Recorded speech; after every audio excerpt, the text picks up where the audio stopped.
Assalamualaikum warahmatullahi wabarakatuh. Selamat malam. Berjumpa lagi dengan saya Fahri Mansur di mata pelajaran PPKN dan Bahasa Indonesia ya untuk kesempatan malam hari ini. Alhamdulillah kita dipertemukan kembali dalam keadaan sehat walafiat. Amin ya. Halo, selamat malam Mbak Mary, Mbak Asini, Mbak Indri, Mbak Umi. Apa kabar malam hari ini, Mbak? Halo, bisa dengar suara saya?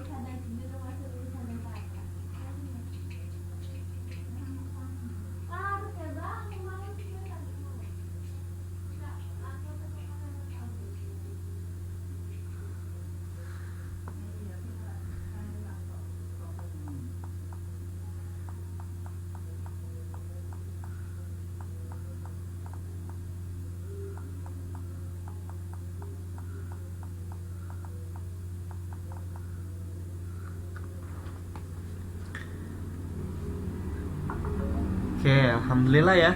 Mbak Indri kenapa Mbak? Sakit? Atau kenapa ini? Perang baiknya? Sakit ya? Oke, dengar-dengar di sana ada gempa ya? Betul nggak itu? Ada gempa?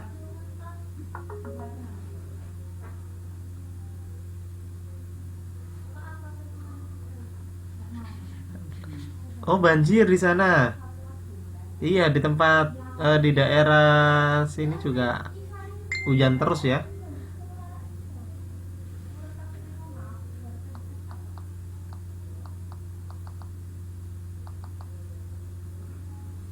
Oh, nyeri pinggang Mbak Indri. Banyak ini ya, banyak kerjaan ya berarti. Oh gitu, jauh alhamdulillah kalau jauh ya. Ya semoga tempat yang terkena gempa juga tidak ada korban jiwa dan ya bisa beraktivitas seperti biasanya ya gitu ya.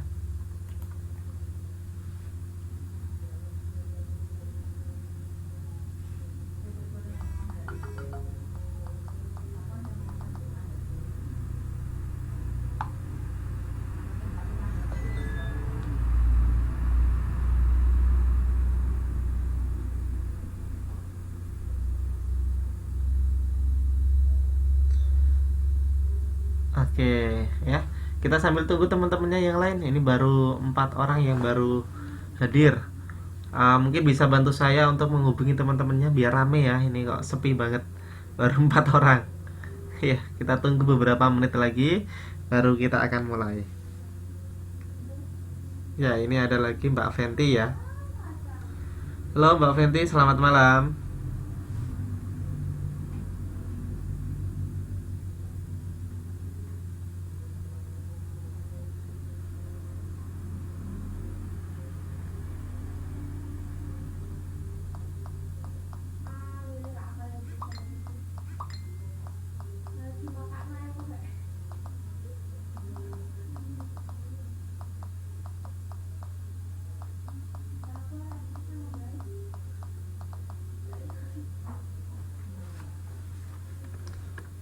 Oke, Mbak Silvi, Mbak Tari, halo, selamat malam. Nah, udah mulai rame nih ya. Oke, mari kita mulai aja untuk kegiatan belajar pada malam hari ini. Seperti biasa, kita berdoa terlebih dahulu. Semoga apa yang kita pelajari pada kesempatan malam hari ini dapat bermanfaat buat diri kita dan orang lain. Amin. Berdoa dimulai.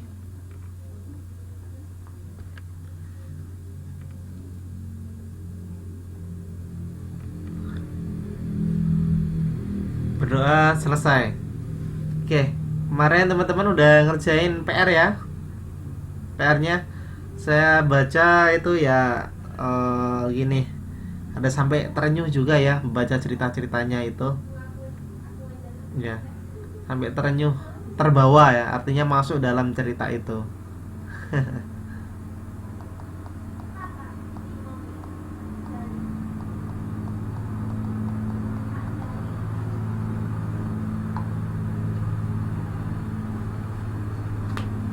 Iya, betul sampai baper. Nah, saya bacanya. Ada yang sedih, ada yang apa ya, menarik gitu ya, ada yang lucu juga, ada macem-macem lah ceritanya pokoknya.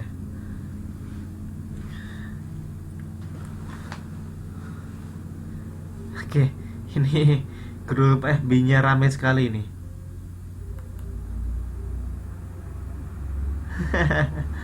Ente lupa ya. Oke. Eh, Tadinya mau pengen ini saya tampilkan kayak gitu, tapi saya nggak enak ya kalau mau saya tampilkan. Atau nggak apa-apa kira-kira kalau saya tampilkan itu? Halo?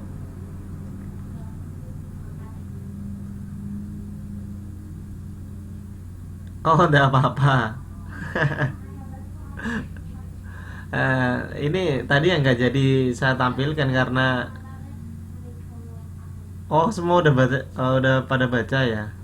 Oke oke, kalau udah baca ya udah kalau gitu. Karena segini saya takutnya kan sedikit privacy gitu kan. Nah, karena cerita pribadi artinya kayak gitu ya. Jadi wah, daripada nanti diketahui orang lain, jadi saya urungkan niat untuk ini saya tampilkan. Tapi dari apa yang dibuat teman-teman itu udah bagus. Cuma terkadang ini pemilihan kata atau diksi ya.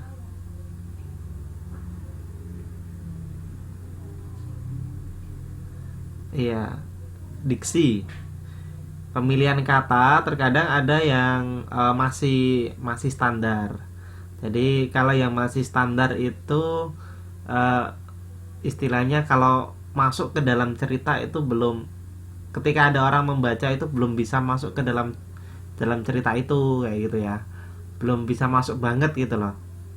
Tapi ada yang udah bisa memilih kata, yang memilih diksi, pilihan katanya yang bagus sehingga ketika orang membaca itu sampai terbawa ya, terbawa masuk ke dalam cerita itu seakan-akan menjadi ini pelaku. Oke, selamat malam Mbak Ita ya.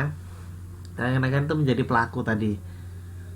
Kayak gitu. Jadi memang kalau dalam membuat cerpen itu harus ada pemilihan kata yang bagus ya, diksi ya. Misal menggunakan bahasa-bahasa atau menggunakan gaya bahasa boleh diperbolehkan ya. Ya, mungkin ada majas-majas itu ya, mungkin teman-teman belum pelajari. Jadi boleh misal menggunakan personifikasi kayak gitu boleh. Agak hiperbola sedikit juga boleh, nggak apa-apa, yang penting intinya di dalam cerita itu dapat membawa seorang pembaca masuk ke dalam cerita itu, cerita yang teman-teman buat. Tapi udah bagus-bagus itu ceritanya ya. Oke, waalaikumsalam warahmatullahi wabarakatuh. Selamat datang bagi teman-teman yang baru hadir. Selamat bergabung di kelas ya. Nah, untuk kesempatan malam hari ini kita masih tetap melanjutkan di cerpennya. Kemarin kita bahas untuk unsur intrinsik dan unsur ekstrinsiknya, ya kan? Tapi secara sekilas. Nah, untuk kesempatan malam hari ini coba kita mau uraikan sebetulnya unsur intrinsik dan ekstrinsik yang sebetulnya itu seperti apa sih? Kalau kemarin kan kita langsung terjun gitu ya. Kita lihat sekilas ya kan bagaimana pembuatan cerpen itu, berapa katanya. Nah itu udah kita pelajari bersama, kemudian kita langsung aplikatif, kita langsung mempraktekkan dan teman-teman ternyata bisa, itu kan luar biasa. Kalau itu dibukukan bagus sekali itu benar-benar ya, kalau itu bisa dibukukan malah bagus sekali itu. Nah, pada kesempatan malam hari ini kita akan lebih masuk ke dalam berkaitan dengan unsur intrinsik dan unsur ekstrinsik dari sebuah cerpen. Ya, cerpen ataupun novel ini nanti sama ya. Karena teman-teman juga selain belajar cerpen juga belajar novel juga. Ini kalau udah waktunya, maksudnya ke belajar novel.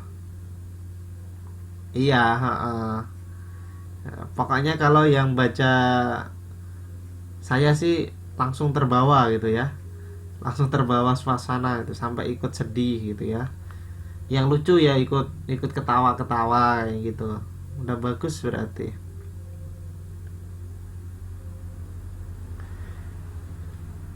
Oke ya, kita masuk unsur intrinsik. tapi kita ulas dulu ya sedikit. Iya iya, bagus bagus bagus. Semangat juangnya kelas ini tuh keren, istimewa sekali pokoknya ya.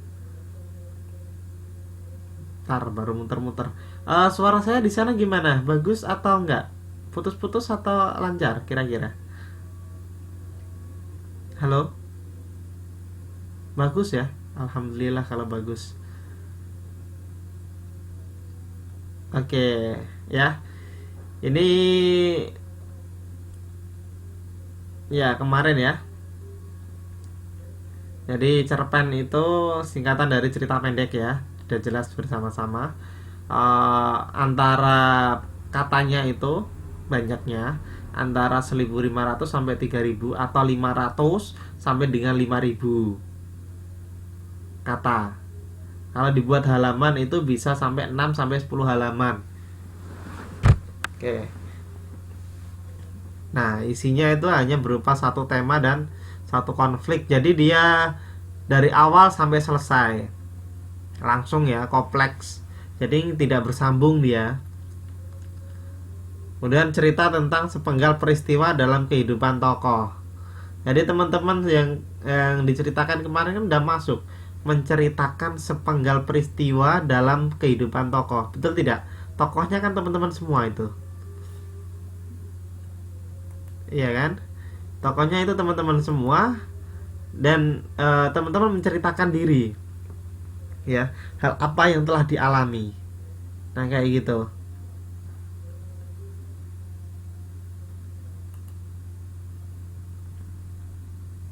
Oke. Nah, ini yang kita perlu perdalam untuk kesempatan malam hari ini. Kita dalami. Unsur intrinsik itu adalah unsur yang membangun sebuah karya sastra dari dalam karya sastra itu sendiri. Sedangkan unsur yang membangun karya sastra dari luar karya sastra itu dinamakan unsur ekstrinsik. Jadi, unsur yang membangun sebuah karya dari dalam. Ya, kalau ada kata-kata dari dalam berarti dia in. In artinya dalam. Ya, dari dalam itu namanya unsur intrinsik. Tapi kalau dia unsurnya dari luar itu disebut dengan unsur ekstrinsik. Ya, dukungannya dari luar ya. Ya, tidak masuk secara langsung di dalam suatu cerita. Ya, tapi unsur ini juga berpengaruh terhadap cerita tersebut. Ya, berpengaruh terhadap terbentuknya cerita tersebut.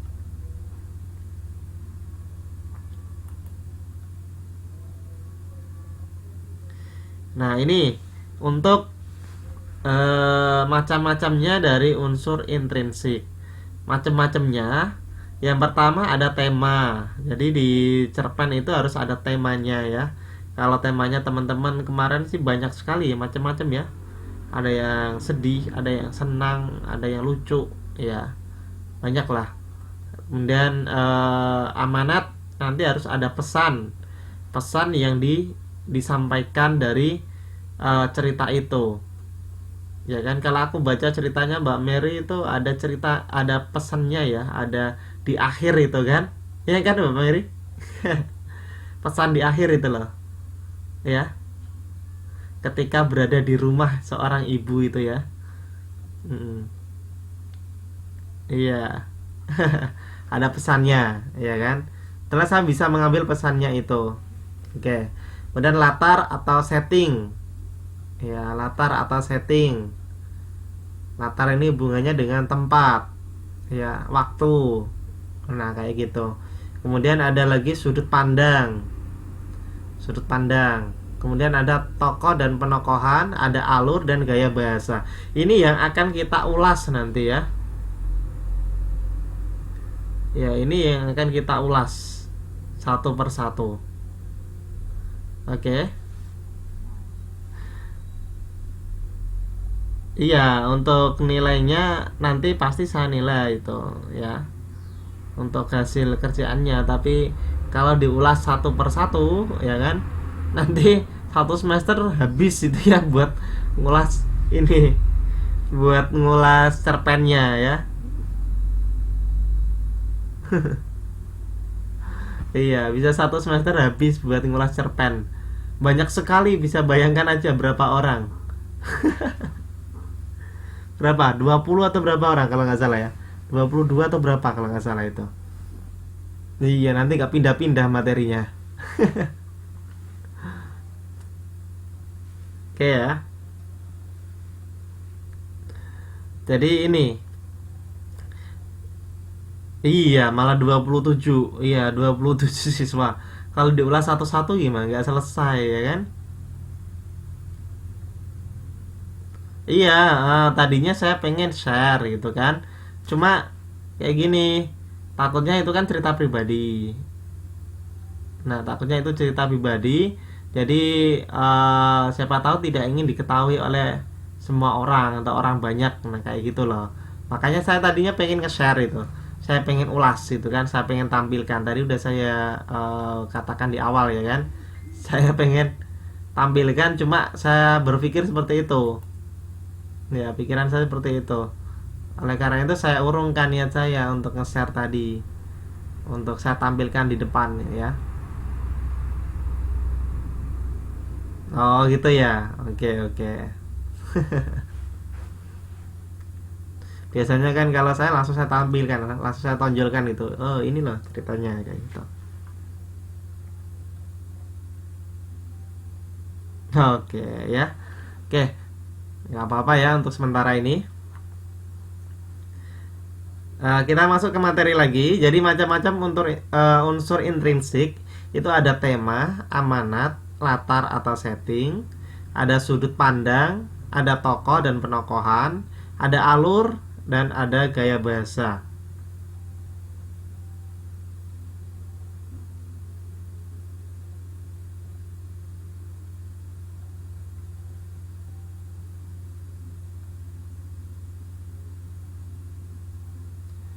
Oke.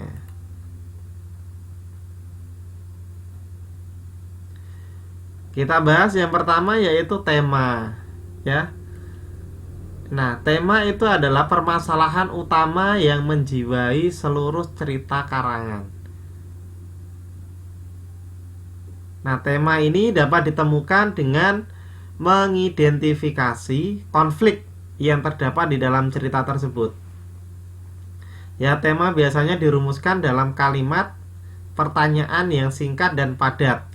Misalnya, percintaan, kehidupan sosial, lingkungan hidup, agama. Nah, sekarang saya tanya ini sama teman-teman. Yang punya tema percintaan siapa coba? Ya, yang kemarin buat cerpen temanya percintaan siapa? Haha, Pak Fendi. Ada lagi? Pak Fendi aja? Yakin? Yang lain nggak ada?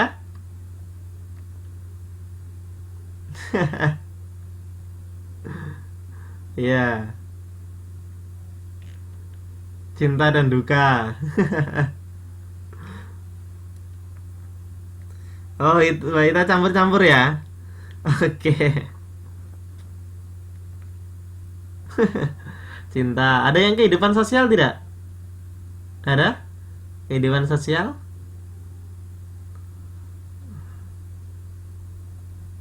Lingkungan hidup, agama mungkin?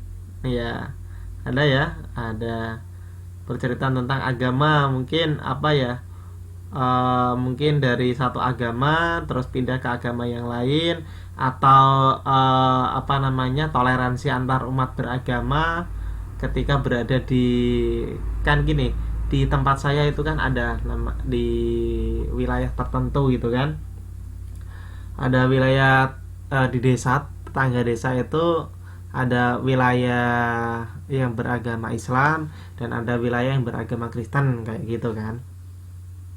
Jadi ada wilayah-wilayah. Nah, di tempat yang beragama Kristen tadi, wilayah yang di agama Kristen, kawasan agama Kristen, itu di sana ada ini kayak campuran ya. Oke. Di sana itu ada minoritas lah.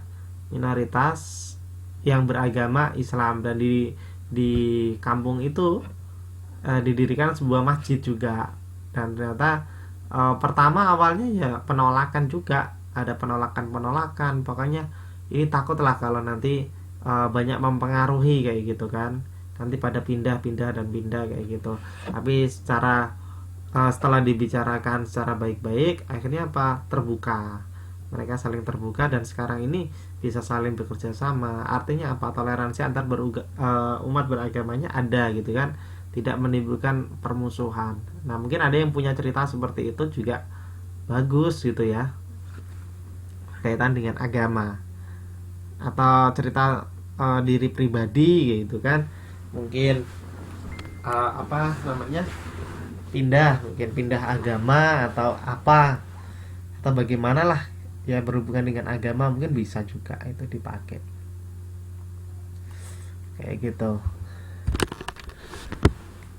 Oke ya, ini berkaitan dengan tema. Jadi sekali lagi tema itu adalah permasalahan utama yang menjiwai seluruh cerita. Jadi permasalahan utama yang menjiwai seluruh cerita. Kalau tadi, misal dia temanya adalah sebuah percintaan, pasti dia mulai dari awal sampai dengan akhir itu dia menceritakan tentang percintaan. Mulai dari hal yang menyenangkan sampai muncul sebuah konflik gitu kan, dan sampai nanti ending. Entah itu endingnya sad ending, entah itu happy ending. Ya tergantung dari si penulis cerita.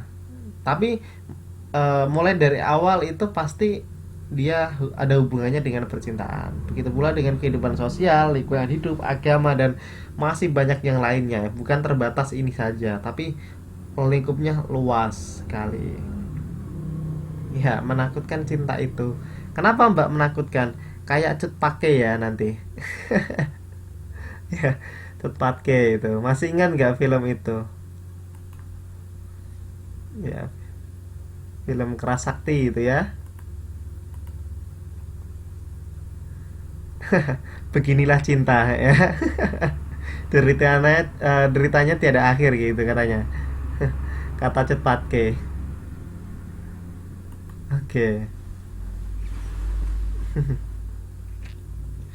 Ya, yang berikutnya yaitu iya betul sekali. Amanat. Kalau tadi tema yang berikutnya amanat. Jadi di dalam cerita itu pasti mengandung sebuah amanat yang bisa kita ambil. Ya, amanatnya. Amanat itu adalah sebuah pesan yang ingin disampaikan seorang pengarang kepada pembaca melalui cerita. Kayak gitu. Jadi membuat cerpen itu tidak asal menulis biasa, tapi nanti juga berpikir inilah nanti ketika ada seorang pembaca, saya ingin menyampaikan bahwasanya ketika sedang menjalani kehidupan itu harus A B C D. Nah, kayak gitu ya. Ada amanatnya yang harus dipegang. Kayak gitu ya. Ya, amanat dalam cerita bisa berupa nasihat, anjuran, atau larangan untuk melakukan atau tidak melakukan sesuatu. Yang jelas, amanat dalam sebuah cerita pasti bersifat positif. Jadi amanatnya itu menuju ke hal yang positif. Jangan sebaliknya, amanat itu untuk suatu hal yang negatif. Itu ya. Nah, ini dicontohkan amanat di dalam cerita itu kan. Hendaknya kita selalu berbakti pada orang tua. Janganlah kita senang berbohong. Nah, itu amanat kalau mungkin ada di dalam sebuah cerita. Oke, sampai di sini bisa dipahami belum kira-kira?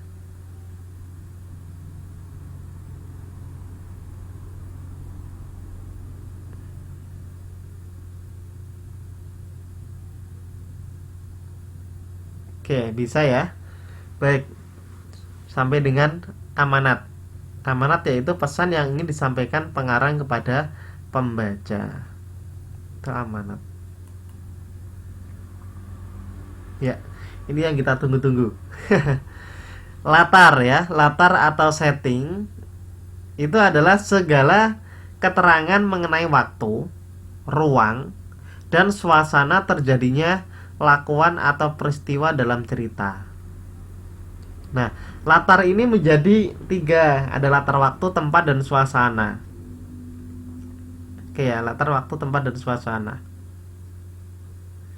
Jadi macem-macem latarnya ya. Ada yang latarnya di luar kota, tempatnya di luar kota.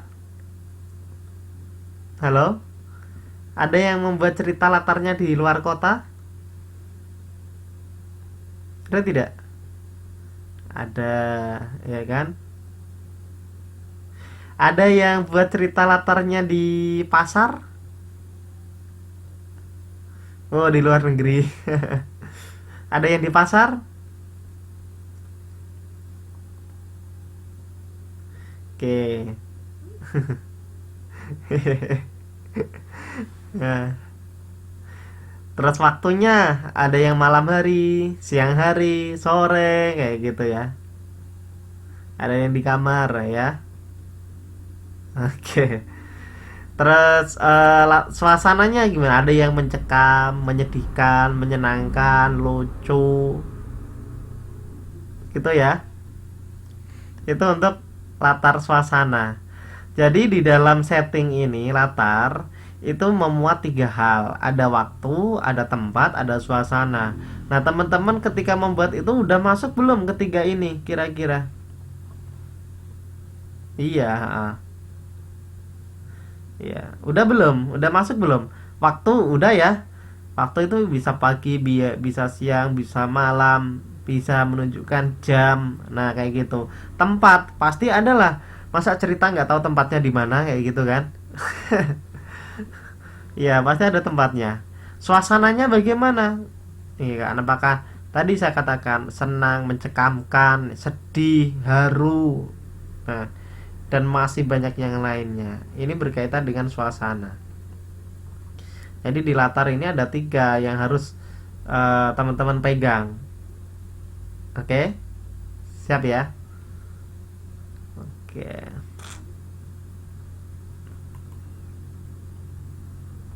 Nah, yang berikutnya yaitu sudut pandang. Sudut pandang. Posisi pengarang dalam ceritanya. Bisa jadi ia menjadi tokoh dalam cerita tersebut, ya. Artinya apa? Pengarang itu berada langsung di dalam cerita itu. Oke.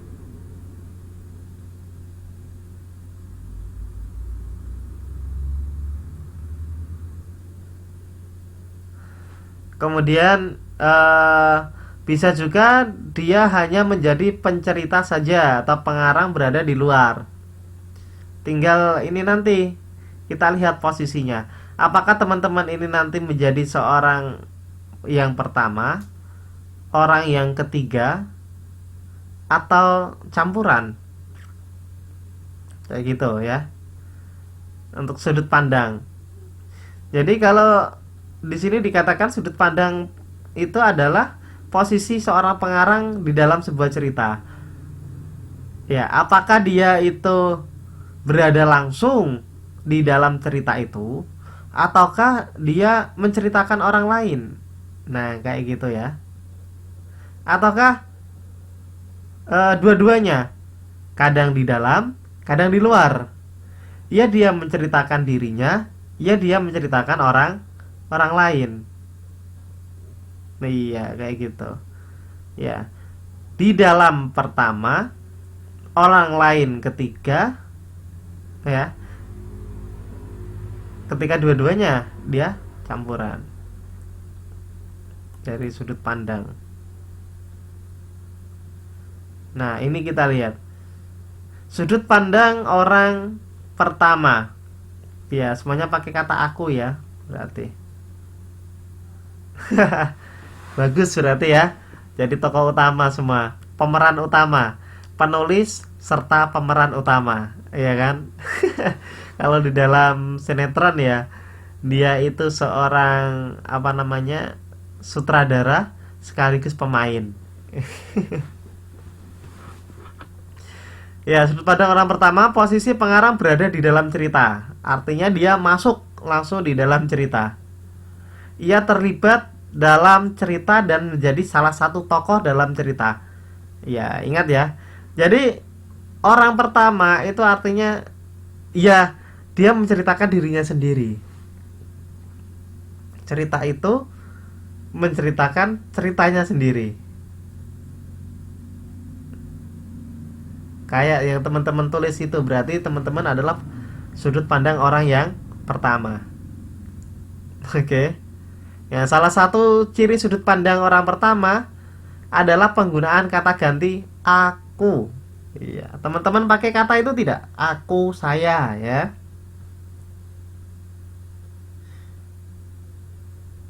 Semua. Oke. Nah, oleh karena itu sudut pandang orang pertama sering disebut dengan sudut pandang akuan. Oke, namanya akuan. Jadi teman-teman ini dapat ilmu baru ya kan? Dapat ilmu baru ini. Akhirnya paham nanti. Oh iya, ternyata kalau saya buat seperti ini berarti saya masuknya adalah sudut pandang orang pertama. Jadi kalau teman-teman nonton TV, nonton film gitu biar tahu. Dia itu yang menceritakan siapa sih gitu kan? Apakah dia menceritakan dirinya sendiri? Kalau dia menceritakan dirinya sendiri, artinya oh dia adalah sudut pandangnya adalah orang pertama. Kayak gitu. Karena yang dia ceritakan adalah dirinya sendiri. Oke. Bagaimana kalau yang diceritakan ternyata orang lain? Nah, kayak gitu kan. Udah beda lagi sudut pandangnya. Nah, ini ya, orang pertama.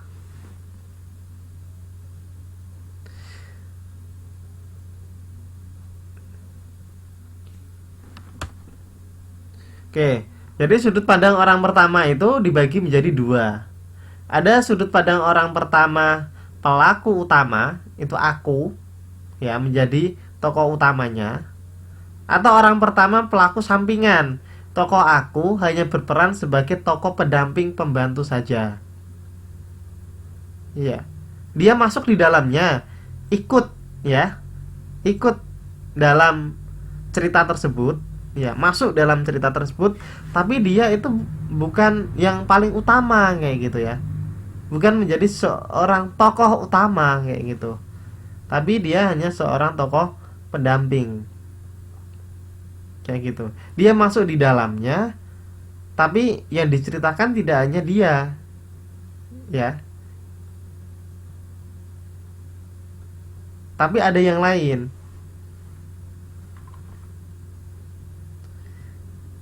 Ada yang tokoh utama pendamping dan tokoh utama.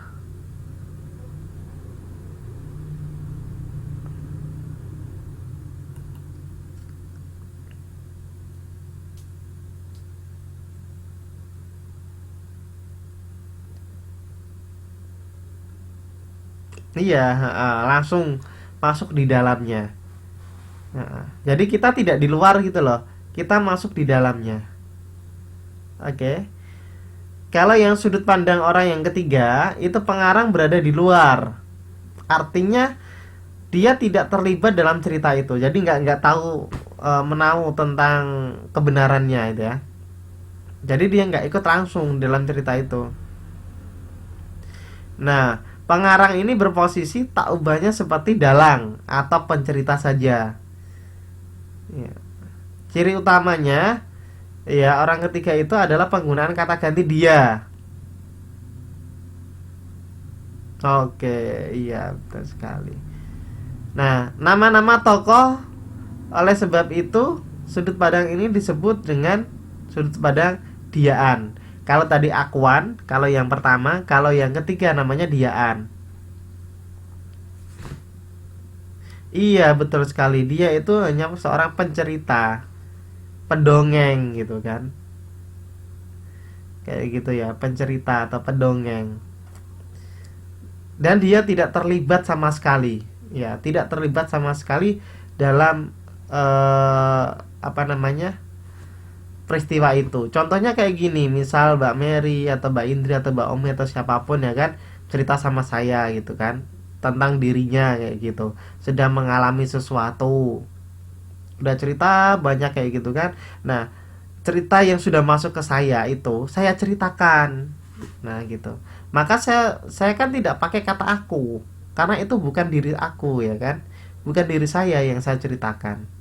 bukan diri saya yang ada dalam cerita itu, tapi dirinya Mbak Mary, Mbak Indri, Mbak Umi, Mbak Silvi, Mbak Fenty, kayak gitu kan, ya Mbak Tari yang saya ceritakan, kayak gitu ya. Nah, jadi kita udah tahu, jadi orang ketiga itu dia menceritakan orang lain, kita itu sebagai dalang. Misal kita mau menceritakan, misal teman-teman ini saya kasih tugas, berarti misal saya kasih tugas kayak gini, silakan membuat sebuah cerpen dengan sudut pandang orang ketiga. Artinya apa? Artinya teman-teman jangan membuat cerpen yang menceritakan diri sendiri sebagai pelaku utamanya, tapi ceritakanlah orang lain sebagai pelaku utama. Paham sampai di sini? Paham belum kira-kira? Oke, paham ya? Jadi kayak gitu. Menceritakan orang lain. Itu namanya sudut pandang orang yang ketiga. Ya, istilahnya adalah sudut pandang diaan. Itu istilahnya. Nah, sudut pandang orang ketiga itu terbagi menjadi dua. Ada orang ketiga serba tahu, ya dia mengetahui segala perilakunya, ya, keadaan lahir batin tokoh tersebut. Dan ada yang orang ketiga terarah, artinya pengarang hanya sebatas mengetahui kondisi lahiriah dari para tokohnya. Ya, bisa pahami belum untuk yang poin ini? Artinya yang pertama serba tahu itu dia memang tahu persis dirinya, luar dalamnya tahu, gitu ya. Wataknya bagaimana, tingkah laku, perilaku, baik secara lahir maupun secara batiniah. Berarti orang orang memang betul-betul dekat sama dia, gitu ya. Dia mampu menceritakan baik buruknya. Iya, sahabat sejati bisa, gitu kan. Jadi dia tahu betul baik buruknya dia bagaimana, sampai tidurnya, sampai ngilernya itu tahu ya kan. Sampai kalau tidur itu tengkurap ya tahu, nah kayak gitu. Pokoknya semuanya tahu lah. Kayak gitu. Ya, tapi kalau yang terarah itu dia hanya tahu sekilas secara lahiriahnya aja. Nah, batiniahnya, karakter yang sesungguhnya dia kayak apa, ya kan? Posisi dia seperti apa itu dia belum mengetahui secara persis. Tapi secara sekilas dari luarnya, ya dari lahiriahnya gitu kan, dari luarnya itu dia tahu dan dia ceritakan. Nah, kayak gitu. Tinggal nanti teman-teman mau pilih yang mana kalau mau jadi seorang menceritakan atau membuat cerpen sudut pandang orang ketiga. Mau yang serba tahu atau yang terarah. Kalau yang serba tahu ya harus dipahami dulu seluk-beluk dari orang tersebut. Ya. Dari luar dalamnya harus diketahui semuanya. Nah, kayak gitu ya. Kalau yang terarah ya cukup udah dilihat luarnya ada. Oh, ternyata orang ini tuh sukanya kayak gini, kayak gitu ya. Dia itu kalau makan sukanya sambil ngomong. Nah, itu secara lahiriah ya. Masalah baik tidaknya ya belum tahu juga, kayak gitu ya. Kenapa Mbak Sri? Sinyalnya merah ya. Oke, yang sabar ya. Puasa-puasa maklum. Tadi mungkin belum ini ya, belum buka mungkin. Makanya masih merah. Harusnya buka dulu tadi.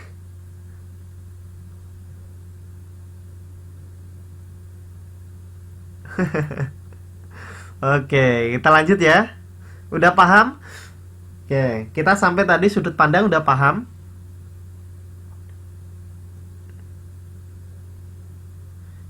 Alhamdulillah udah paham ya.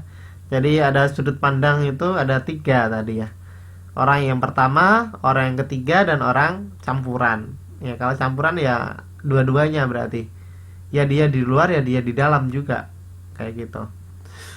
Yang berikutnya adalah tokoh. Tokoh adalah individu rekaan yang mengalami peristiwa atau berkelakuan atau memiliki sifat atau watak di dalam berbagai peristiwa dalam cerita. Orangnya, ya, tokohnya. Ada berapa tokoh di dalam cerita itu? ada dirinya sendiri, ya, ada orang tuanya, ada bapaknya, ada ibunya. Kalau percintaan ya ada pacarnya, atau ada apa ya, suaminya. Pokoknya kayak gitulah semuanya ya. Ada temennya. Itu adalah tokoh yang terlibat di dalam sebuah cerita. Oke. Nah, berdasarkan peranannya dalam cerita, tokoh dibedakan menjadi tiga, yaitu tokoh utama, tokoh pembantu, dan figuran. Kalau teman-teman pengen masuk, kira-kira pilih yang mana coba?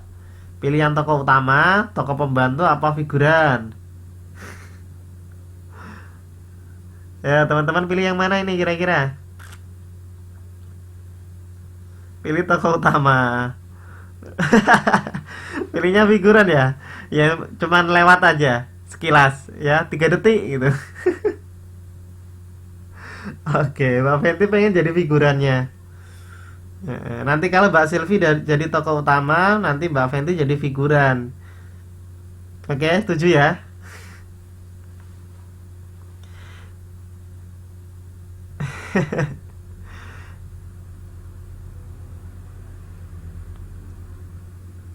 Sedangkan berdasarkan wataknya, tokoh dibagi menjadi tiga. Ada protagonis, ya, tokoh yang baik.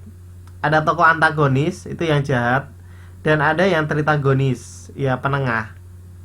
Nah, kalau teman-teman ini bermain ya, kira-kira pengen jadi yang apa ini? Nah, Mbak Indri pengen yang antagonis ya. Pengen tokoh jahat. Iya. Mbak Mary tiga-tiganya. Ya, kalau saya disuruh pilih ya, saya pilih antagonis aja lah, kayak gitu. Ya, biasanya ada kalau yang tokoh apa namanya protagonis gitu ya, yang bagus itu di dalam suatu cerita di sia-sia. Saya mending jadi ini aja lah, yang antagonis, yang menyia-nyia aja. Makannya enak kayak gitu kan, serba enak. Kalau yang protagonis jadiin pembantu, jadiin gini itu kan disia-sia, iya kan? Mending jadi yang tokoh jahatnya aja kayak gitu, dapat enaknya. Figuran. Nggak ada yang mau jadi penengah ini ya. Kalau yang Prota sama Anta sedang berantem itu kan ada penengahnya. Ya, ketika masuk pada klimaks itu kan, pada inti ceritanya itu kan harus diturunkan. Nah, klimaks itu harus diturunkan. Siapa yang menurunkan? Ya ini tritagonisnya, tokoh penengah. Kenapa Mbak Mary gak mau? Gak apa-apa, Mbak Mary jadi ini protagonis, saya yang jadi antagonisnya, gak apa-apa gitu ya. Terus Mbak Fenty tetap masih sama ya, jadi figuran, gak apa-apa. Yang lain jadi penengah ya, yang lain jadi penengah, oke?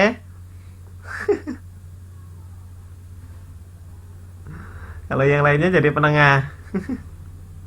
Mbak Surastri nonton. Gimana kalau Mbak Surastri kan nggak jadi pemain, malah jadi penonton?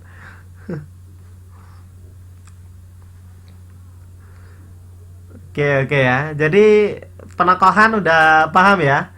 Untuk penokohan. Mbak Dahlia malah nyimak aja ini. Oke, kita kembali lagi. Saya ulangi di penokohan. Jadi penokohan itu menunjukkan bahwasannya eh, watak, watak dari suatu pelaku, ya, dalam sebuah cerita, kayak gitu. Pelaku. Nah, di dalam pelaku ini atau tokoh itu dibagi menjadi tiga. Ada tokoh utama, tokoh pembantu, dan tokoh figuran. Ya kan? Sedangkan wataknya dibagi menjadi tiga juga, protagonis, antagonis, dan tritagonis.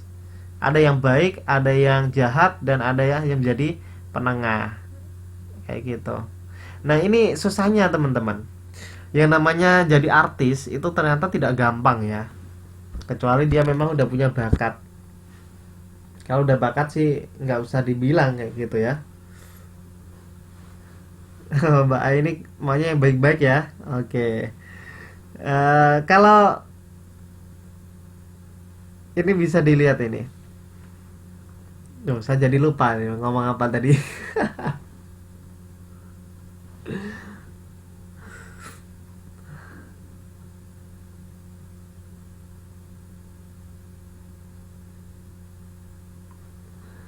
Oke ya, itu di dalam suatu penokohannya.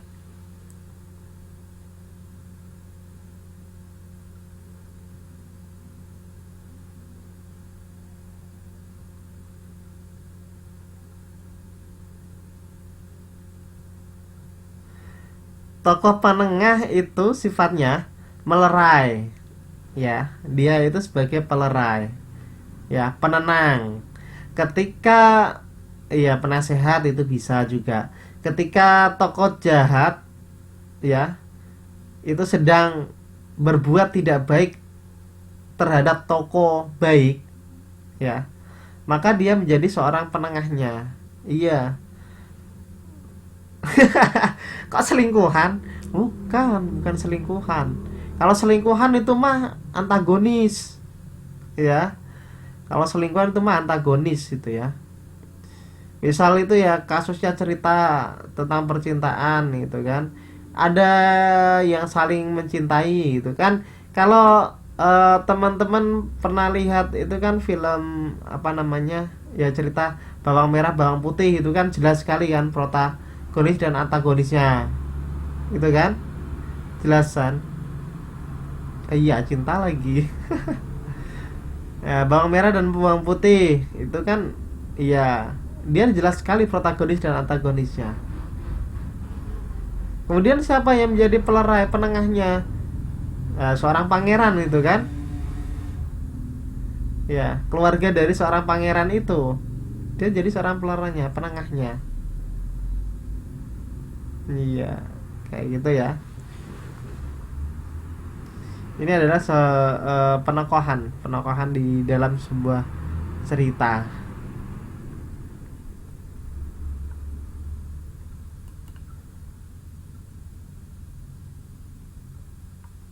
Nah, penokohan cara pengarang dalam menyajikan, menggambarkan watak tokoh dan menciptakan citra tokoh. Nah, ini ada yang penokohan secara langsung atau analitik dan penokohan secara tidak langsung atau dramatik. Maka di sini saya katakan tadi, ya sampai saya lupa tadi mau ngomong apa ya kan, mumpung ingat lagi. Kalau orang memiliki jiwa seni, ya jiwa seni berperan, itu dia tidak jadi masalah ketika dia diberikan berbagai macam watak gitu kan. Misal orangnya itu karakter aslinya dia itu lembut gitu kan, dia itu lembut halus, tapi tiba-tiba dia diminta untuk main film jadi orang yang kasar kayak gitu, jadi orang yang kasar, menjadi orang yang urakan. Nah, jadi seorang aktris itu mau tidak mau harus bisa menguasai tadi perwatakannya, ya perwatakannya. Artinya dia harus secara tidak langsung gitu ya, itu bukan dirinya asli kayak gitu, karena dia harus berlawanan dengan karakter aslinya. Karakter aslinya kan dia lembut kayak gitu kan, tapi di sini dia urakan nakal. Nah kayak gitu, itu nggak boleh. Maksudnya nggak boleh, itu dia harus bisa menyesuaikan, ya mau tidak mau harus bisa kayak gitu ya. Kalau yang analytical atau analitik itu dia sesuai dengan karakternya, memang dia orangnya lembut, ya udah dia dapat peran lembut, udah sesuai, jadi tidak ada permasalahan, tidak ada masalah, mudah dia.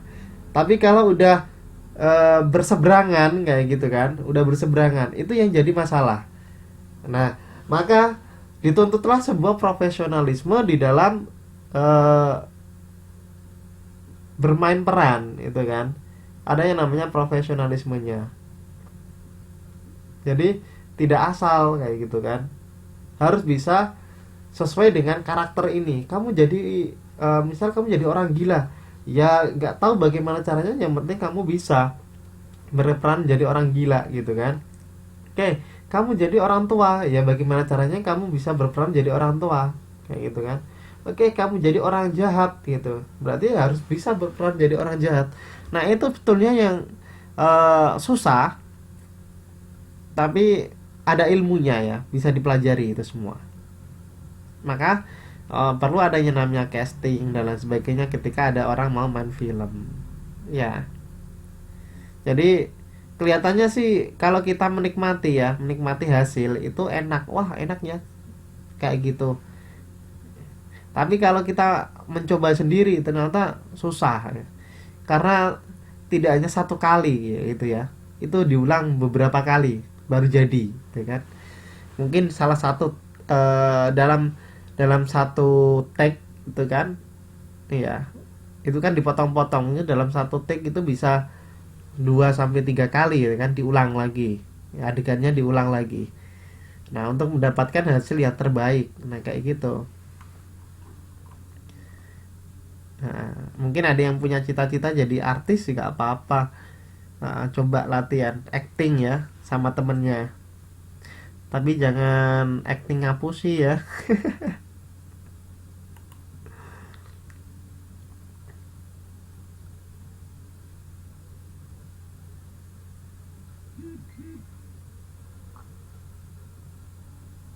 Nah, ini dicontohkan ya, artinya pengarang secara langsung. Ya, penokohan langsung. Menjelaskan watak cerita dari tokoh tersebut dengan kata-kata. Misalkan bahwa tokoh A adalah orang yang cerewet dan suka mengadu domba. Atau bahwa fisik tokoh B adalah cantik, rambutnya hitam, tergerai, dan sebagainya.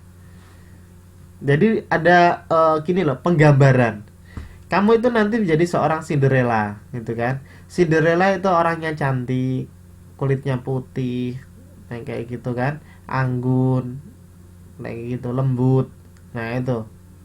Kamu nanti berperan jadi nenek sihir, gitu kan? Nanti rambutnya itu acak-acakan, hitam, hidungnya panjang, gitu kan? Kemudian nanti apa namanya, terbangnya pakai sapu, nah kayak gitu. Kok ada yang hidung pesek lagi ya. Nah kayak gitu, jadi ada penggambaran gitu, ada penggambaran ceritanya. Kamu nanti wataknya kayak gini, kamu nanti jahat ya, kamu nanti gagap, nah kayak gitu kan. Ada kan yang berperan jadi gagap kayak gitu kan. Iya.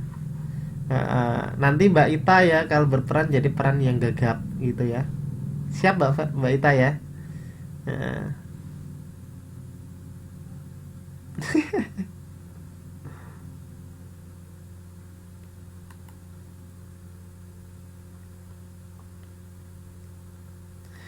Nah, untuk penokohan tidak langsung, artinya penggambaran watak cerita tokoh dilakukan secara samar. Kok jahat? Ya, pada penokohan jenis ini, pembaca bisa menyimpulkan watak seorang tokoh.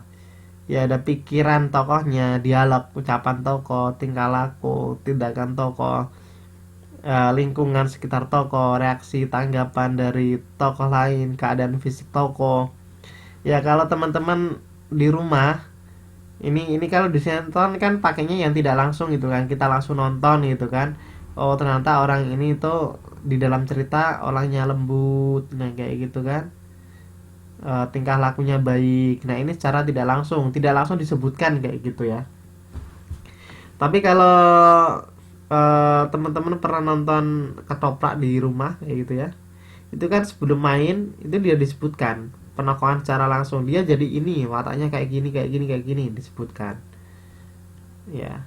Atau kadang di televisi pun disebutkan juga penokohan secara langsungnya, dia berperan sebagai ini kayak gitu ya. Kemudian alur atau plot ya istilahnya. Alur atau plot adalah rangkaian atau jalinan antar peristiwa kelakuan dalam cerita. Jadi sebuah cerita itu sebenarnya terdiri dari berbagai peristiwa yang memiliki hubungan sebab akibat. Contohnya ini ya. Karena ada peristiwa satu, pacarnya lari. Nah, Ayo, kalau udah berhubungan dengan pacar jadinya apa ini?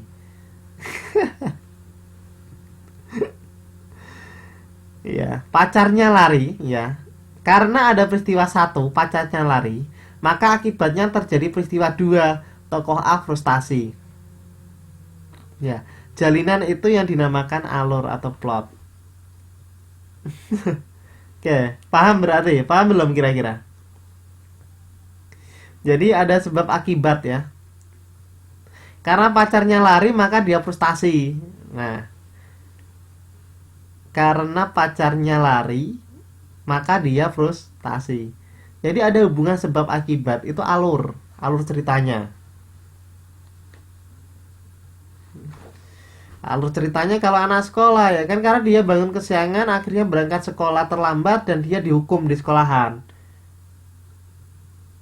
Nah, itu alur cerita.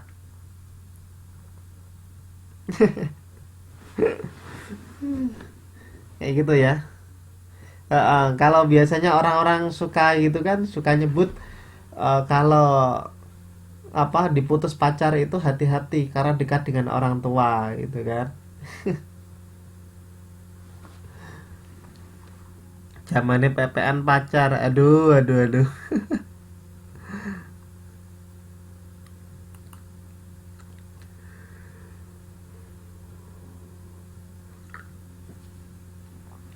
Nah, jenis alur ini bisa maju, bisa mundur ataupun campuran. Artinya maju itu rangkaian peristiwa yang bergerak maju dari awal ke sampai dengan akhir. Itu maju terus dari awal sampai akhir, maju. Oke ya. Kalau yang mundur itu dia bergerak mundur. Dari rangkaian peristiwanya bergerak mundur dari akhir ke awal. Membayangkan gitu kan. Biasanya kan ada yang ceritanya seperti itu.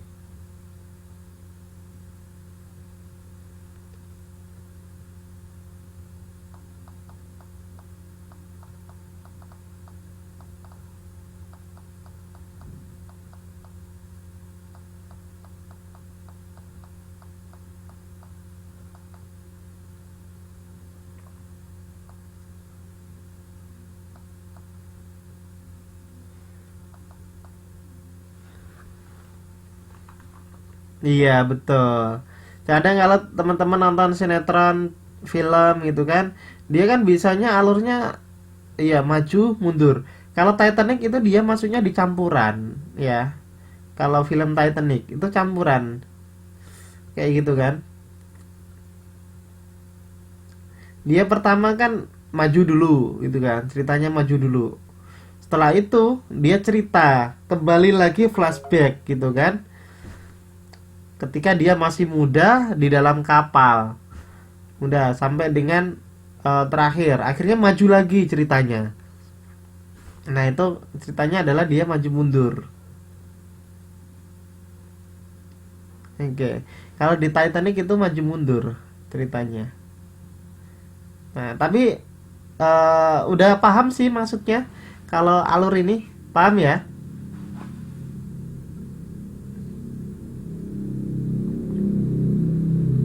Oke, alhamdulillah udah paham. Oke, oke, oke. Nah, ini untuk polanya sama, yaitu kayak kemarin, pengenalan tokoh, permunculan masalah, konflik gitu kan. Konflik mulai menegang sampai dengan klimaks, akhirnya turun, ya kembali turun sampai dengan penyelesaian. Ini kayak kemarin ya, sama aja, cuma ini bentuknya segitiga. Kemarin juga kayak segitiga tapi kurang begitu bagus gambar segitiganya. Ini sama aja. Jadi pengenalan tokoh, konflik mulai muncul, mulai menegang sampai dengan iya konflik utama.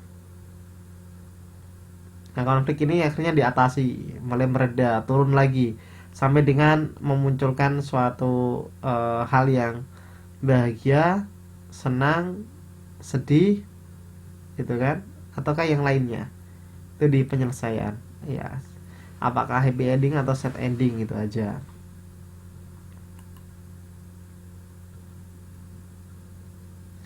Oke, yang berikutnya yaitu gaya bahasa pengarang.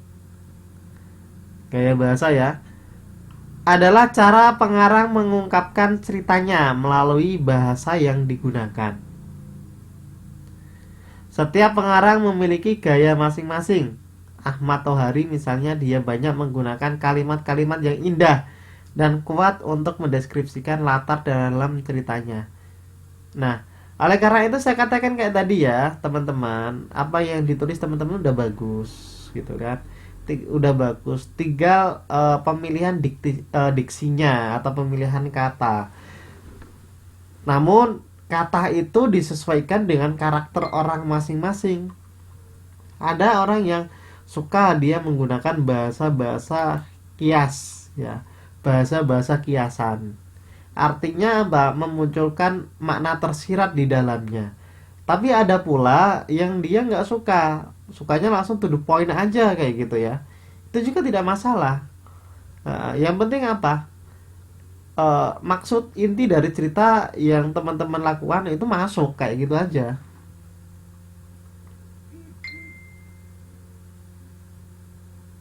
Oke, ceritanya di situ. Hmm.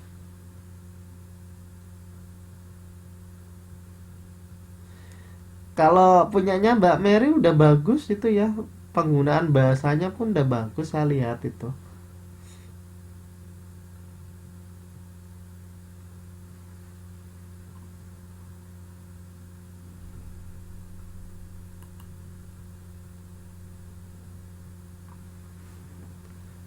Oke, unsur intrinsik udah ya. Sampai di situ, sampai dengan gaya bahasa.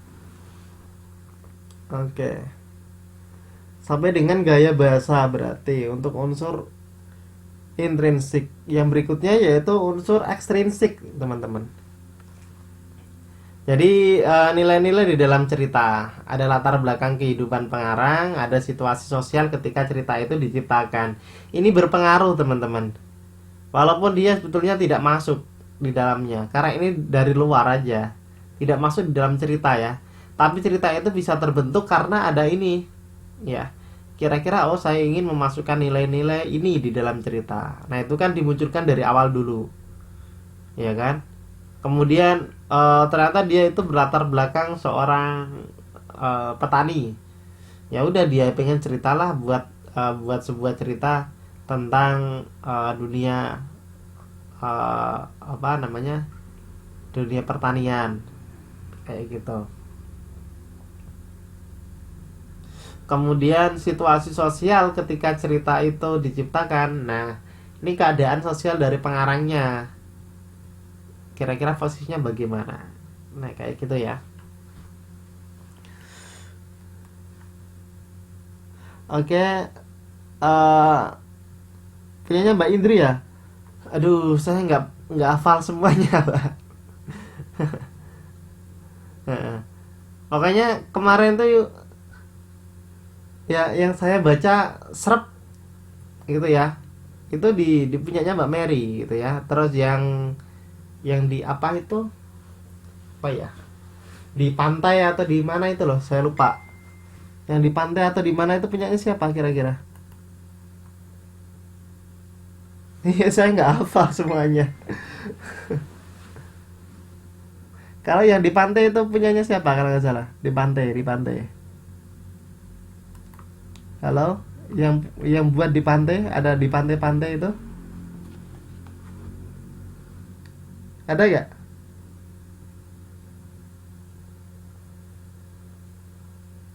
Nggak ada ya?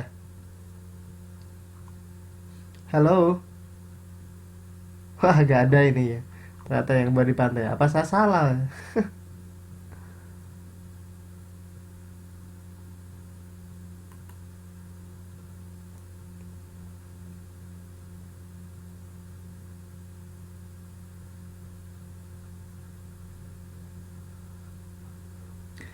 Oke, any question? Ada pertanyaan kira-kira, teman-teman?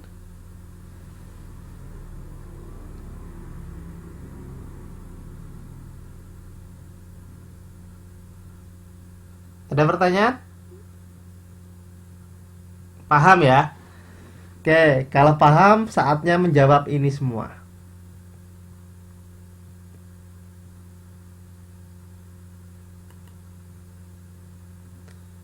Nah, jika tidak ada, bagus. Sekarang giliranmu untuk mengerjakan tugas. Oke, bagus ya. Kan udah gak ada pertanyaan, berarti ini yang pertanyaan berikutnya. Oke, jika tidak ada, bagus. Sekarang giliranmu untuk mengerjakan tugas.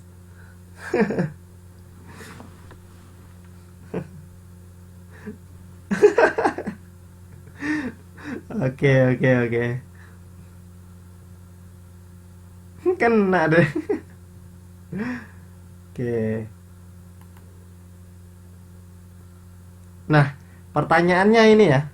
Apakah tema cerpen tersebut? Apakah pesan moral yang terkandung dalam cerita tersebut? Apakah sudut pandang yang digunakan dalam cerpen tersebut? Apakah alur yang digunakan dalam cerpen tersebut? Jelaskan watak tokoh. Kemudian tema, temanya apa kira-kira? Amanat. Oke, sabar ya, sabar. Cerpennya siap-siap. Nah, ini dia cerpennya. Oke. Ayo, ketemu lagi dengan apa? Cinta. Aduh, aduh. Ini temanya emang tema cinta ya. Kalau nggak salah malam ini.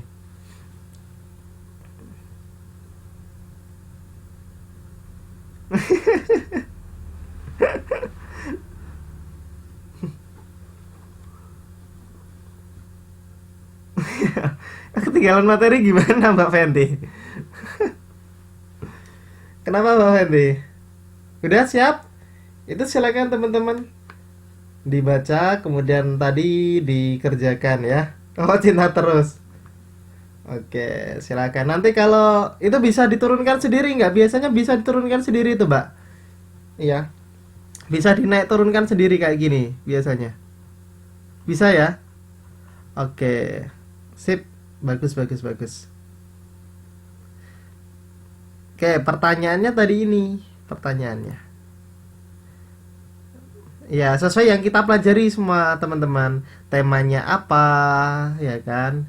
Kemudian pesan moralnya apa? Terus sudut pandangnya tadi, sudut pandangnya, alurnya bagaimana tadi, maju mundur, campuran.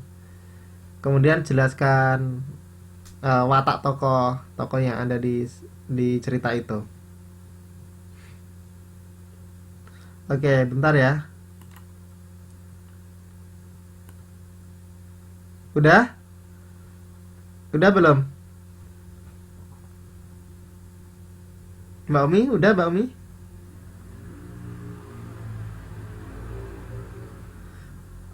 Yang dua terakhir amanat, amanat dan bentar-bentar.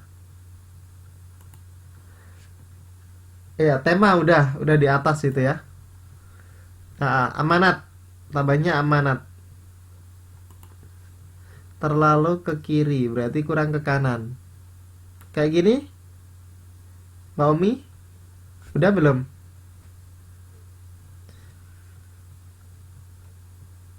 Oke, oke, oke, sip. Kalau kurang besar bilang aja, nanti saya besarkan ini.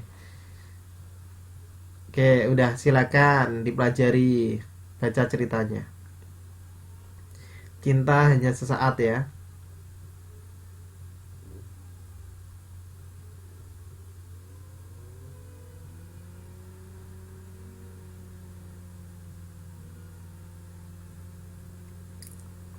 Kurang ke kanan. Oke. Nah, silakan. Udah, Mbak Nur Hayati?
Oke, bisa.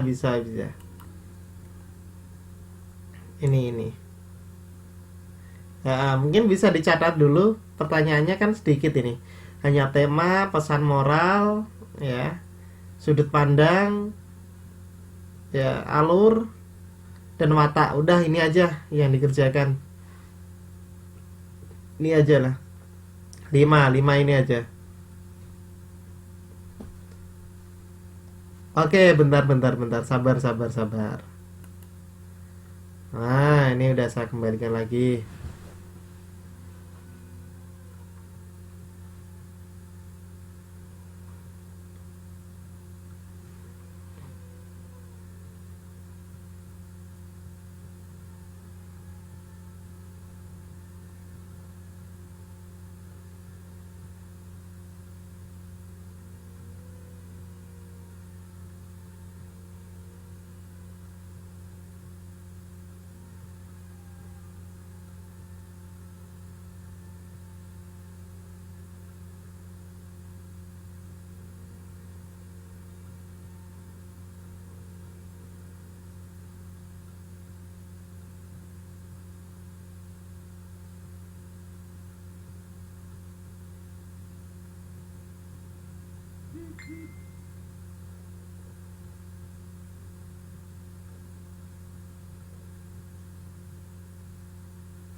Oke, kalau udah selesai langsung ditulis seperti biasanya ya.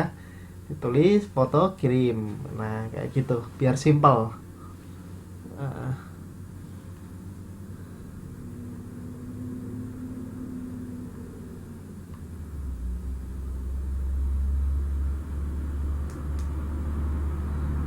Oke, pertanyaannya ya. Ini teman-teman baru baca ini nah. Aduh. Mending Mbak Lia ya dibaca dulu aja. Nanti pertanyaannya di akhir ya. Karena teman-teman baru baca ini, teman-teman baru baca. Iya, biar bacanya selesai semuanya dulu, biar dipahami. Iya, baru nanti di dikeluarin pertanyaannya. Oke, Mbak Lia. Pertanyaannya sedikit kok, cuma 5 pertanyaan aja kok.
Udah selesai semua?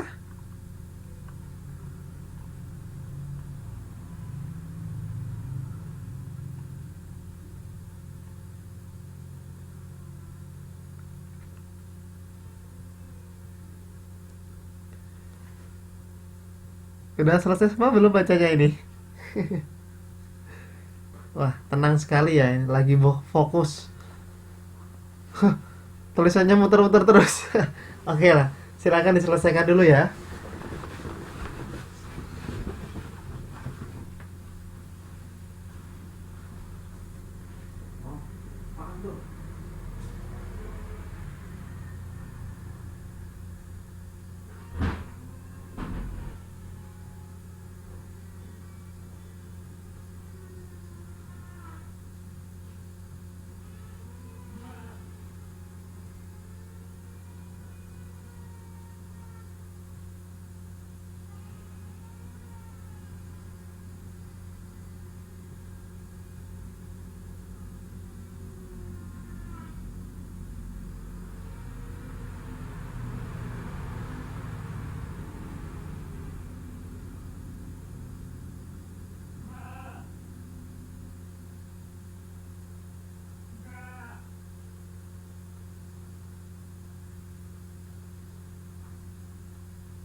Udah selesai teman-teman? Udah selesai semua?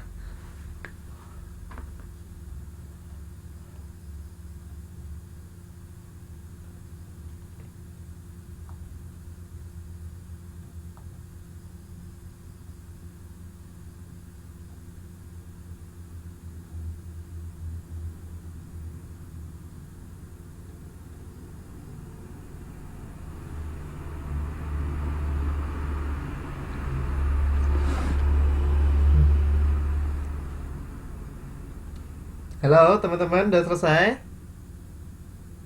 Bacanya udah? Udah dapat? Tadi? Pertanyaan-pertanyaannya udah?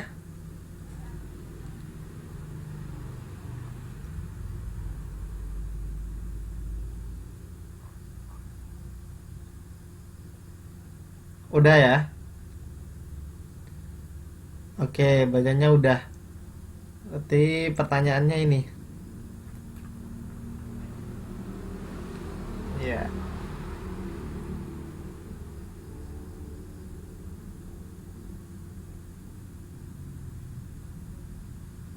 Oke, oke. Nah, itu pertanyaannya. 5 aja itu ya, nggak usah banyak-banyak lah. 5 aja ya.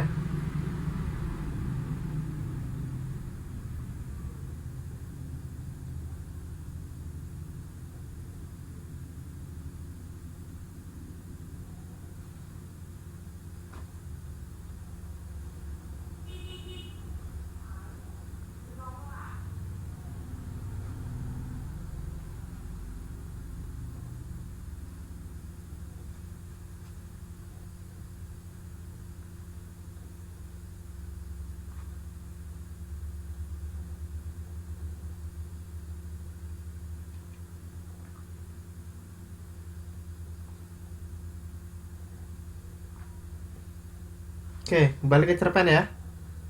Oke, Mbak Tari, saya kembalikan ke cerpen. Sip.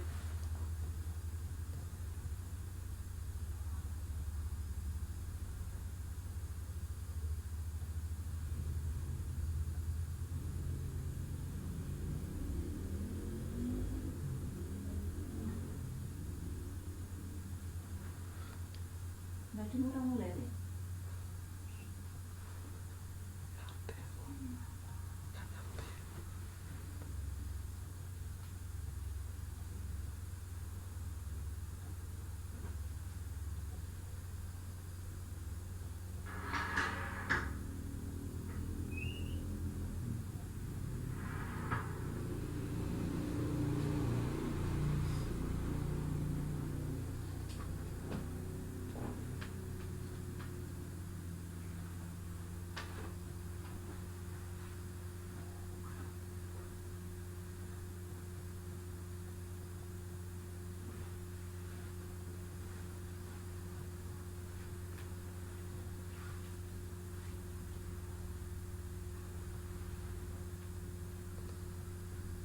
Oke, temanya percintaan. Ya.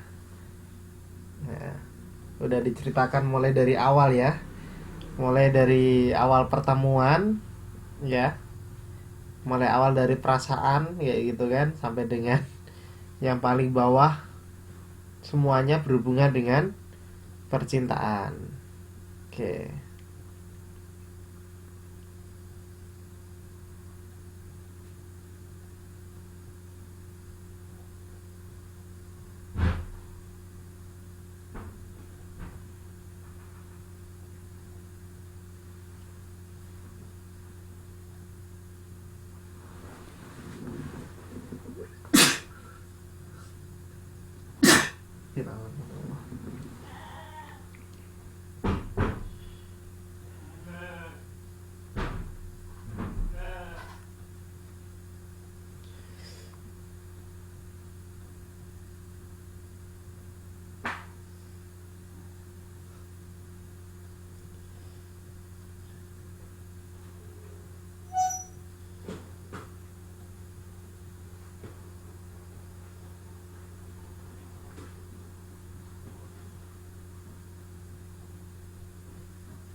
Yang lain gimana? Udah selesai?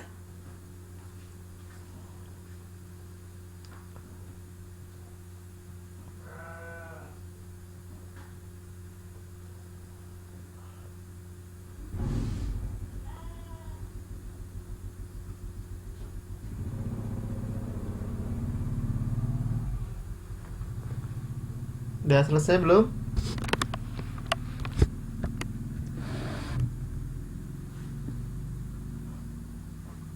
Oke, berarti kan udah paham ya. Jadi tadi masalah tokoh. Ada protagonis, ada antagonis, dan ada ya tritagonis.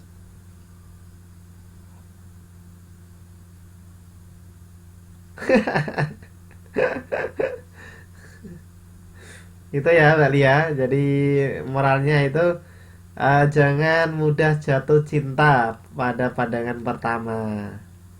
Ya kalau pandangan yang kedua bolehlah, ketiga boleh, keempat boleh gitu ya. Sudut pandangnya orang berapa? Orang ketiga.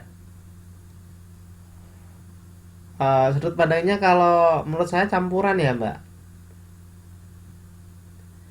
Karena di kata-kata pertama ya kan, aku kan orang pertama Mbak. Kan dia dia ada di situ ya kan. Iya betul, temanya percintaan ya Mbak Almam ini. Oke. Dia menceritakan tentang siapa? Dirinya. Terus siapa lagi? Ada lagi nggak yang diceritakan? Kalau yang dia ceritakan itu lebih dari artinya bukan dirinya sendiri, berarti campuran.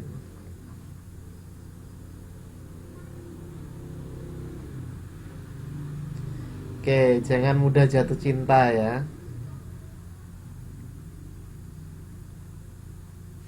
Oke.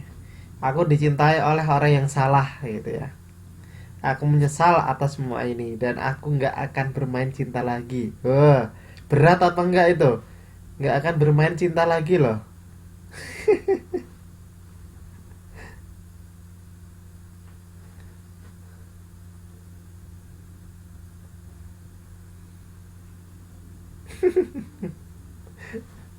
Kok gombal, Mbak?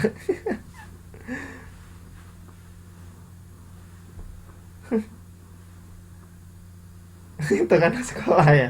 Iya, ini kan mau ceritanya anak sekolah ini. Cerita anak sekolah.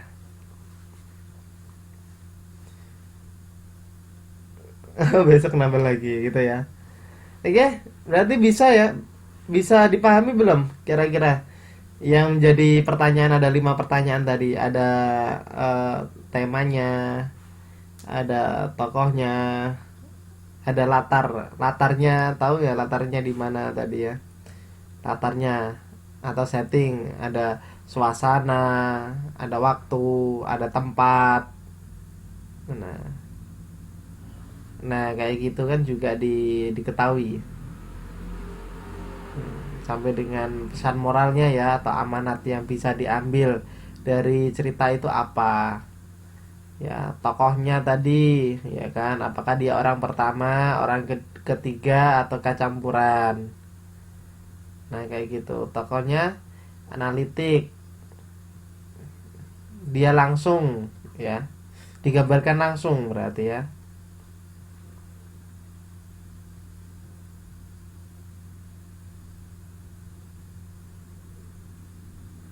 Oke.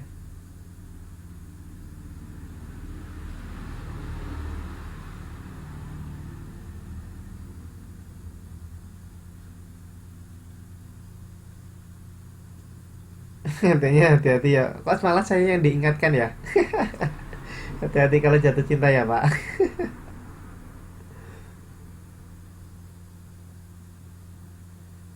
Oke. Alur apa? Alur ya, sebab akibat itu kan nanti memunculkan sebuah alur itu kan, alur cerita. Maju mundur campuran. Alurnya adalah maju. Oke. Berarti mudah ya kawan-kawan? Mudah nggak kira-kira? Gampang toh? Susah?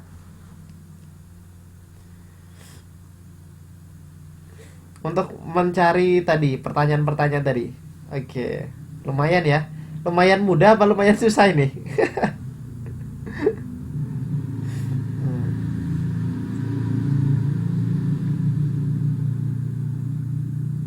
Oke, saya bacanya ya.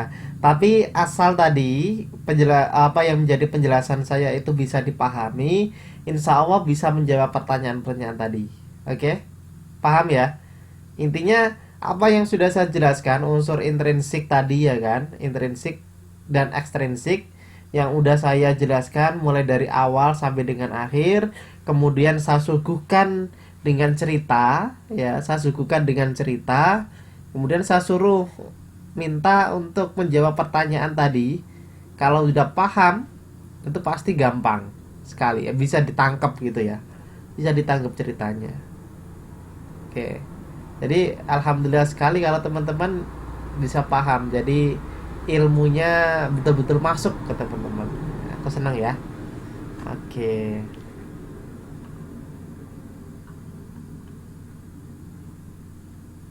baik. Tangkap bola.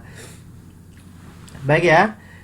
Kalau gitu untuk cerpen kita tutup sampai di sini ya, sampai latihan membaca, memahami, sampai menentukan tadi temanya, latarnya, penokohannya bagaimana, alurnya bagaimana atau plot kita udah pelajari bersama, dan kali ini kita akan menuju ke mata pelajaran yang kedua. Ya. Oke ya. Kita masuk ke mata pelajaran yang kedua. Untuk yang ini di save dulu, teman-teman mungkin bisa screenshot atau apa silakan. Banyak sekali cara, atau nanti bisa melihat videonya. Sekarang pasti saya post di grup seperti biasanya itu kan. Udah, kita save dulu, kita simpan, kita beralih ke mata pelajaran yang berikutnya yaitu PPKN. Ya, kita pindah kamar ya. Bahasa Indonesia masalah galau-galaunya percintaannya udah ya, masalah percintaannya udah. Sekarang kita beralih ke cinta tanah air ya. Cinta lagi nih cintanya. Cinta pada tanah air, cinta pada bangsa, cinta pada negara. Nah, kayak gitu. Kita ganti ya. Kemarin kita udah bahas masalah macam-macam norma gitu kan. Jadi norma itu adalah sebuah kaidah atau aturan yang sudah kita kesepakati bersama-sama. Ada banyak sekali norma ya. Kemarin udah kita bahas ada 4 gitu kan. Ada norma agama, ada norma kesusilaan, ada norma kesopanan, dan ada norma hukum. Sampai terakhir di sini ya, di norma hukum. Norma hukum ini adalah sebagai pelengkap dari berbagai macam norma yang ada. Melengkapi. Ada sangkut pautnya. Norma agama bisa dikaitkan dengan norma hukum. Oke ya. Untuk yang tadi sebagai bentuk latihan saja, tidak usah dijadikan PR. Jadi yang penting teman-teman tadi udah bisa memahami kayak gitu ya. Artinya saya freekan PR-nya dulu. Karena mau menghadapi tugas ini. Besok itu kan udah menghadapi UTS. Ya, UTS. Dan tugasnya lebih banyak lagi. UTS itu, mengerjakan UTS. Karena semua mapel. Oke ya, jadi itu buat latihan di kelas. Jadi memang di kelas ya kayak gini. Kita ya latihan, ya teori, dan kayak gitu. Biar gak bosen. Gitu ya, gak apa-apa kan?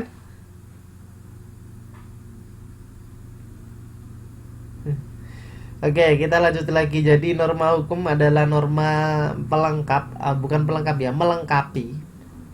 Ya, dia menyempurnakan dan ada sangkut pautnya antara norma satu dengan norma yang lain. Contoh norma agama ya ada hubungannya dengan norma hukum juga. Ketika melanggar norma agama ya yang sudah tertulis di dalam norma hukum, dia nanti juga ya, dia nanti juga akan gini. Akan ada sangkut pautnya dengan hukum itu. Misal aja contoh ya. Ada pelanggaran agama, penyimpangan agama. Gitu kan. Ada pembakaran kitab suci.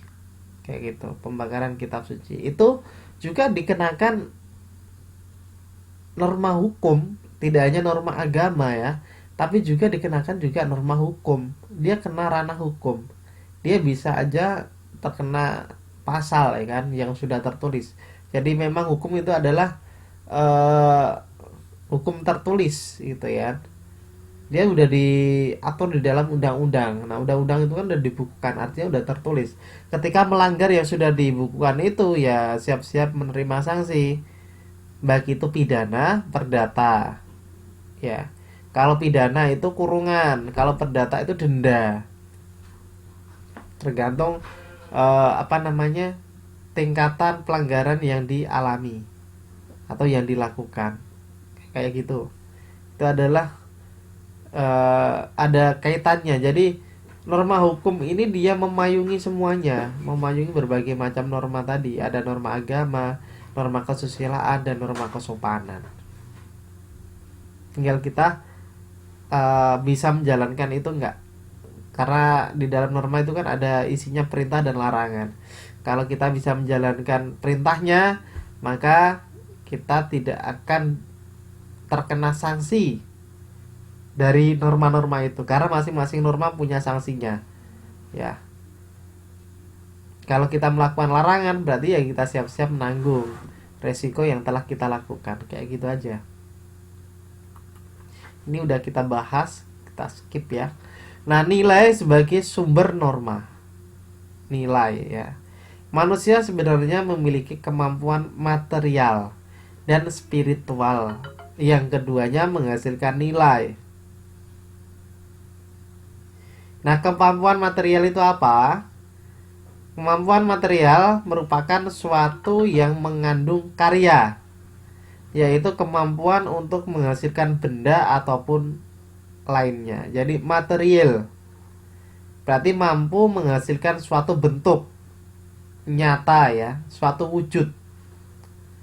Baik itu suatu eh, benda tertentu ya, bisa yang namanya kemampuan ya. Bisa itu patung, bisa itu berupa gambar ataupun bentuk-bentuk yang lainnya. Sedangkan spiritualnya itu mengandung cipta, sebuah pengetahuan ya, ilmu pengetahuan. Dan karsa atau menghasilkan kaidah, kepercayaan, kesusilaan, kesopanan, dan hukum serta rasa menghasilkan keindahan. Itu karsa. Dapat kita rasakan ya. Nah, untuk menghasilkan sesuatu yang diinginkan itu tentu ada penilaian. Ya, penilaian.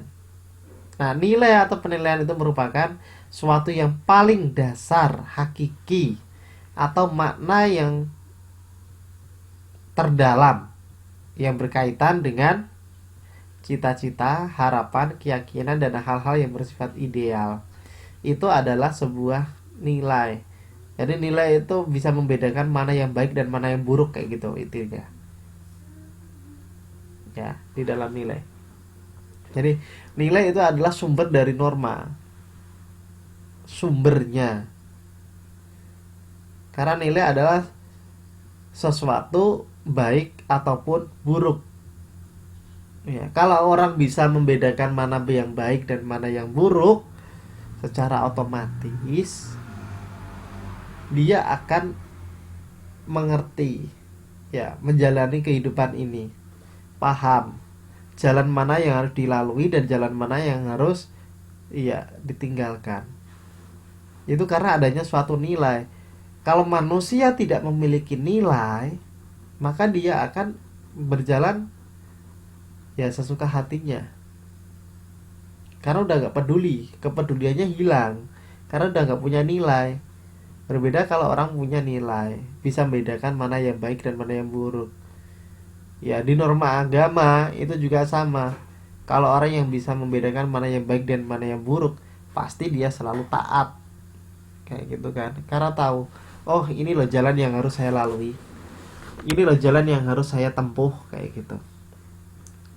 Di norma kesopanan juga. Ya, bagaimana dia bertindak gitu kan. Dia pun tahu. Pasti dia memilih jalan yang baik. Oleh karena itu nilai itu penting sekali. Ya, nilai.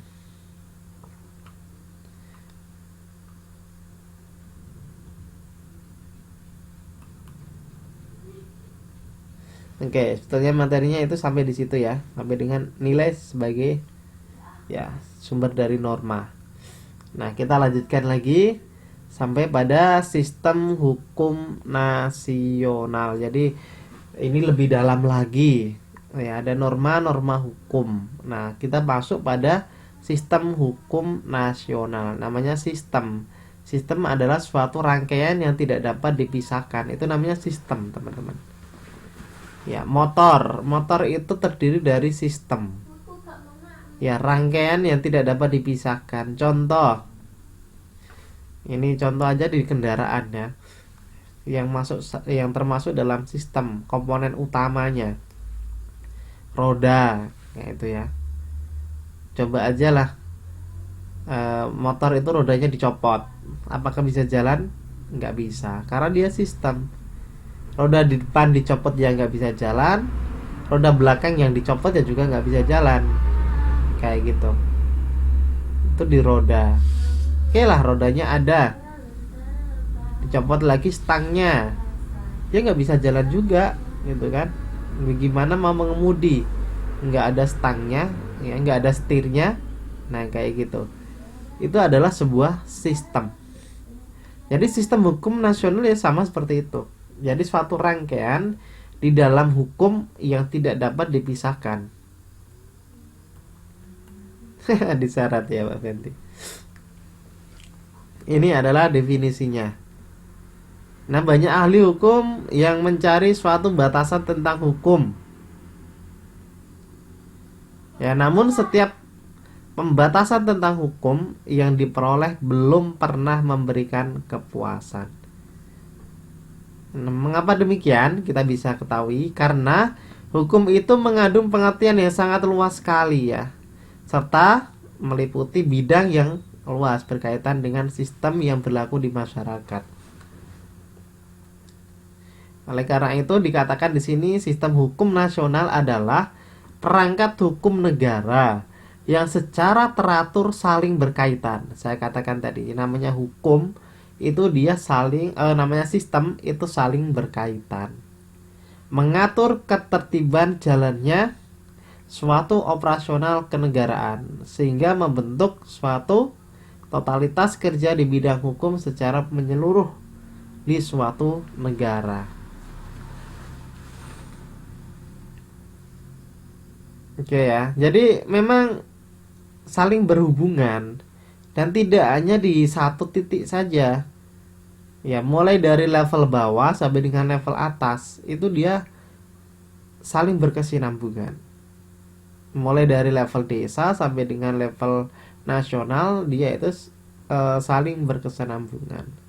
Nah, dari beberapa definisi hukum ini dapat disimpulkan di antaranya adalah hukum itu merupakan peraturan mengenai tingkah laku manusia dalam pergaulan masyarakat.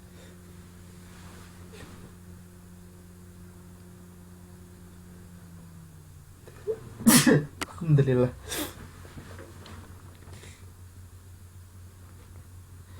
Oke, hukum pidana sama perdata. Kalau pidana itu kurungan, Mbak. Kalau perdata itu denda. Oke, itu simpelnya. Bisa? Bisa dipahami? Halo Mbak Mary. Pidana sama perdata.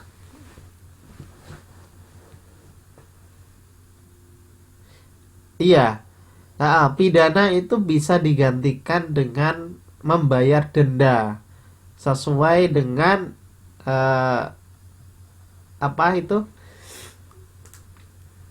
masa tahanan ataupun bisa dikatakan seimbang antara hukuman yang dia alami dengan dendanya. Makanya ukurannya kan besar kalau denda ya, ratusan juta bahkan sampai miliaran itu didenda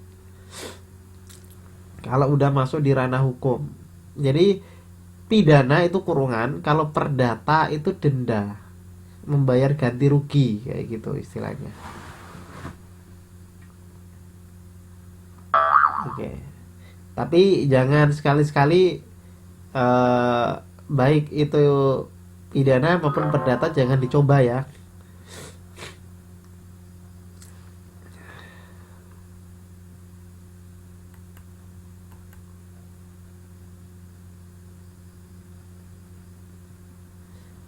Oke, ya jangan dicoba-coba.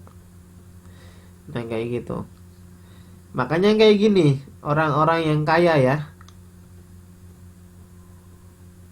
Kalau orang-orang kaya itu biasanya dia kan apa namanya lapis hukumnya oke banget itu kan, perlindungan hukumnya oke banget, pembelaannya oke banget ya kan. Banyak sekali pasal-pasal, banyak sekali undang-undang oleh kuasa hukumnya dia tahu memang tahu betul, jadi dia tahu salah gitu kan. Misal dia hukumannya itu 10 tahun gitu kan, 10 tahun akhirnya dia cuma 2 tahun dengan membayar denda. Nah kayak gitu, jadi diganti ya, ada hukumnya dipersingkat tapi diganti dengan dendanya tadi, membayar denda kayak gitu ya. Tinggal pilih yang mana kira-kira, mau dihukum atau mau didenda.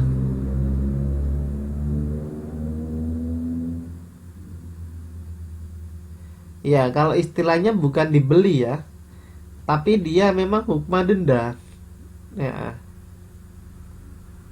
Memang itu udah ada aturannya, ya, ada aturannya dan tidak tidak sembarangan, artinya sesuai dengan aturan. Itu kan udah tertulis di dalam kitab ya, di dalam undang-undang itu udah ada. Ya, karena memang perdata dan pidana itu ada. Perdata dan pidana. Contoh yang kecil aja lah perdata. Misal kita naik motor gitu kan, naik motor gak bawa SIM, akhirnya ketilang. Itu kan kita melanggar hukum, betul tidak teman-teman? Iya, melanggar hukum. Tapi kita nggak dipenjara itu. Karena apa? Kita mengganti dengan denda. Iya, kita mengganti dengan denda. Kita membayar. Nah, itu hukumnya namanya hukum perdata. Iya, betul sekali. Hukumnya hukum perdata. Sidang nggak? Sidang, teman-teman. Kecuali yang ini yang ngelakuin tindakan yang nggak bagus, artinya apa, disogok kayak gitu kan di jalan. Tapi kalau mengikuti proses hukum kan ada sidangnya juga, iya tidak? Di sidang itu melalui proses persidangan baru nanti dikenakan dendanya berapa kayak gitu kan. Iya, itu maksudnya adalah hukum perdata. Paham ya berarti sekarang? Itu maksudnya hukum perdata teman-teman. Oke, jadi secara definisi kayak gini banyak sekali ya. Ada peraturan itu diadakan oleh badan-badan resmi yang berwajib. Ya, badan resmi yang berwajib. Dan peraturan itu bersifat memaksa. Sanksi terhadap pelanggaran peraturan tersebut bersifat tegas. Itu jelas kalau di dalam hukum. Oke ya. Sanksinya tegas. Ya kalau kita nggak bawa SIM ketilang ya udah. Memang kita salah. Sanksinya tegas, bayar denda. Kayak gitu. Kalau mencuri ayam ya jelas, pencurian, kasusnya pidana, ya udah dihukum, kayak gitu kan, dihukum dan membayar denda, kayak gitu. Iya, macam-macam ya kayaknya. Nah ini untuk kesempatan malam hari ini kita baru pengenalan di dalam hukumnya, sistem hukum ya nasional yang ada di negara kita. Oke ya. Karena waktunya kita sudah habis, maka untuk malam hari ini kita cukupkan sampai di sini. Kita bisa lanjutkan minggu depan. Ya, semoga kita semua dalam suatu keadaan sehat walafiat sehingga kita minggu depan dipertemukan kembali di pelajaran bahasa Indonesia dan PPKN. Amin ya. Oke, saya akhiri untuk pertemuan kita malam hari ini. Sebelumnya saya ucapkan terima kasih atas partisipasinya dan semangatnya. Dan saya mohon maaf apabila ada salah kata. Kurang lebihnya saya akhiri. Assalamualaikum warahmatullahi wabarakatuh. Selamat malam.